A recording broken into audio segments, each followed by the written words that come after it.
ವೀಕ್ಷಕರೇ ನಮಸ್ಕಾರ. ನಾನು ಗೆಲುವೆ ನಮ್ಮ ಗುರಿ. ನೀವು ಜಗತ್ತಿನಲ್ಲಿ ಸಾಮಾನ್ಯ ಜನರನ್ನ ತಲುಪಬೇಕಾದ್ರೆ ಎಷ್ಟೋ ಸಾಧನೆಗಳನ್ನ ಮಾಡಿರಬಹುದು ನೀವು. ಆದ್ರೆ ಸಾಮಾಜಿಕ ಜಾಲತಾಣಗಳು ಅಥವಾ ಸೋಷಿಯಲ್ ಮೀಡಿಯಾಗಳು, ಅದರಲ್ಲಿ ಫೇಸ್ಬುಕ್, ಯೂಟ್ಯೂಬ್, ಆನಂತರ ಎಕ್ಸ್ ನಲ್ಲಿನೂ ಕೂಡ ಇವೆಲ್ಲದರಲ್ಲಿಯೂ ಒಂದು ಪೈಪೋಟಿಯನ್ನ ನಡೆದಿದೆ.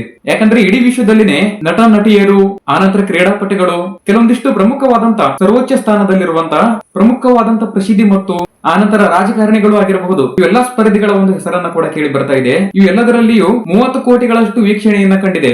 30 ಕೋಟಿ ಮೀನ್ಸ್ 300 ಮಿಲಿಯನ್. ಇದರಲ್ಲಿ ಸೋಷಿಯಲ್ ಮೀಡಿಯಾ ಮುಖಾಂತರ ಕೆಲವೊಂದಿಷ್ಟು ಜನರನ್ನ ತಲುಪುವಂತೆ ಸಹಪಾಠಿಗಳಿಗೂ ಕೂಡ ಅವರು ತಮ್ಮ ಒಂದು ಸಲಹೆಯನ್ನ ನೀಡ್ತಾ ಇದ್ದಾರೆ. ಇದರಲ್ಲಿ ಅತಿ ಹೆಚ್ಚಿನ ಪ್ರಮಾಣದಲ್ಲಿ ವೀಕ್ಷಣೆಗಳನ್ನು ಹೊಂದಿರುವಂತಹ 10 ರಾಜಕಾರಣಿಗಳ ಪಟ್ಟಿಯನ್ನ ಕೂಡ ನಾನು ತೋರಿಸ್ತಾ ಇದ್ದೇನೆ ನಿಮಗೆ. ಇಲ್ಲಿ ನಂಬರ್ 1 ಸ್ಥಾನದಲ್ಲಿ ನರೇಂದ್ರ ಮೋದಿ ಅವರು. ಇನ್ಸ್ಟಾಗ್ರಾಮ್ ನಲ್ಲಿ 10.2 ಕೋಟಿಗಳಿಗಿಂತಲೂ ಹೆಚ್ಚಿನ ಪ್ರಮಾಣದಲ್ಲಿ ಫಾಲೋವರ್ಸ್ ಅನ್ನು ಹೊಂದಿದ್ದಾರೆ.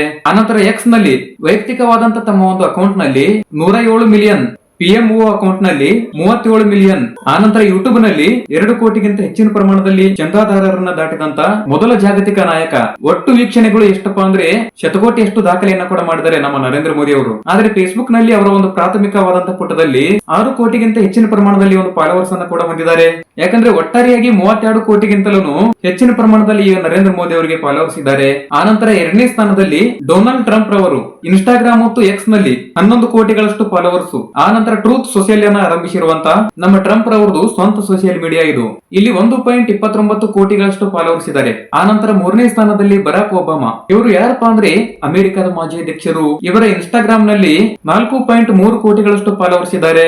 ಆನಂತರ ಎಕ್ಸ್ ನಲ್ಲಿ ನೋಡಬಹುದು 11.9 ಕೋಟಿಗಳಷ್ಟು ಫಾಲೋವರ್ಸ್ ಇದ್ದಾರೆ. ಇಲ್ಲಿ 4ನೇ ಸ್ಥಾನದಲ್ಲಿ ನೋಡಬಹುದು ಪೋಪ್ ಫ್ರಾನ್ಸಿಸ್ ಕ್ಯಾಥೋಲಿಕ್ ಚರ್ಚ್. ಇವರು ಯಾರಪ್ಪ ಅಂದ್ರೆ ವ್ಯಾಟಿಕನ್ ಮುಖ್ಯಸ್ಥರು. ಇವರ ಇನ್ಸ್ಟಾಗ್ರಾಮ್ ಖಾತೆಯಲ್ಲಿ 1 ಕೋಟಿಗಿಂತ ಹೆಚ್ಚಿನ ಪ್ರಮಾಣದಲ್ಲಿ ಫಾಲೋವರ್ಸ್ ಅನ್ನ ಇದ್ದಾರೆ. ಅವರ ಎಕ್ಸ್ ಖಾತೆಯಲ್ಲಿ 5.2 ಕೋಟಿಗಳಷ್ಟು ಫಾಲೋವರ್ಸ್ ಇದ್ದಾರೆ. ಆನಂತರ ಇಲ್ಲಿ 5ನೇ ಸ್ಥಾನದಲ್ಲಿ ಜೋ ಬೈಡನ್.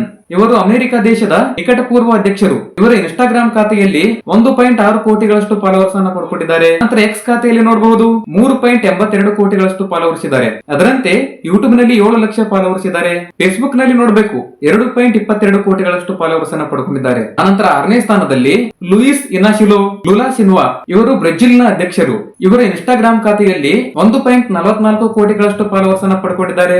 ಆನಂತರ ಎಕ್ಸ್, ಯೂಟ್ಯೂಬ್, ಇನ್ಸ್ಟಾಗ್ರಾಮ್ ಇವೆಲ್ಲವೂ ಸೇರಿ 2.45 ಕೋಟಿಗಳಷ್ಟು ಫಾಲೋವರ್ಸ್ ಅನ್ನು ಪಡ್ಕೊಂಡಿದ್ದಾರೆ.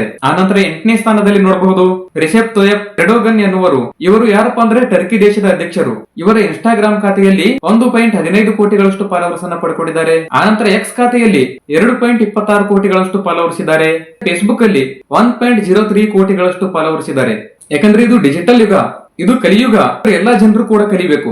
ಇಲ್ಲಿ ಏನಾದ್ರೂ ಈ ಒಂದು ಬೆಳವಣಿಗೆಯನ್ನು ಕಂಡುಕೊಳ್ಬೇಕಾದ್ರೆ ನಿಮ್ಮ ಹತ್ತಿರ ಒಂದು ಸ್ಕಿಲ್ ಇರಬೇಕು. ಸೋಷಿಯಲ್ ಮೀಡಿಯಾಗೆ ನಾನು ಬರಬೇಕೆನ್ನುವಂತ ಒಂದು ಸ್ಕಿಲ್ ಇಟ್ಕೊಂಡ್ರೆ ನೀವು ಇದರಲ್ಲಿ ಖಂಡಿತವಾಗಿಯೂ ನಾನು ಸಾಧನೆಯನ್ನ ಮಾಡಿ ತೀರ್ತೀನಿ ಎನ್ನುವಂತ ಒಂದು ಛಲವನ್ನ ಇಟ್ಕೊಂಡು ಬರಬೇಕು.